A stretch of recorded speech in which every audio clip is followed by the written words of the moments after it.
மகனே, இன்னும் எத்தனை நாள் தான் தண்ட சோறாவே இருப்பு? வேலைக்கெல்லாம் போக மாட்டியா? அதான் நம்ம சிஎம் சார் வேலை இல்லாத பசங்களுக்கு மாசம் 4000 ரூபாய் போடுறேன்னு சொல்லியிருக்காருல்ல. அட நாரப்படுடா. மாசம் 4000 வச்சுட்டு தினம் கஞ்சி சாப்பிட போறியா? நான் அப்படியே ஷாக் ஆயிட்டேன். இது மட்டுமா, நம்ம அம்மாவுக்கு வேற 2500 போடுறேன்னு சொல்லியிருக்காரு. மனுஷனாடா நீங்க எல்லாம். அதெல்லாம் வாடகைக்கே சரியா போயிரும். கரண்ட் பில்லுக்கு சாப்பாட்டுக்குலாம் என்ன பண்ணுவ?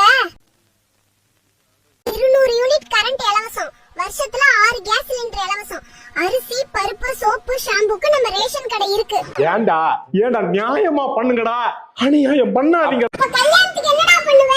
அதுக்கு நம்ம சிஎம் சார் அண்ணன் சீரா, ஒரு பவுன் நகை, ஒரு பட்டு சேலை தர்றாருல. சோறு தானே திங்கிறா? அப்புறம் குழந்தைலாம் பிறந்துச்சுனா அதான் தாய் மாமன் திட்டம். குழந்தைக்கு ஒரு தங்க மோதிரம் தர்றாருல.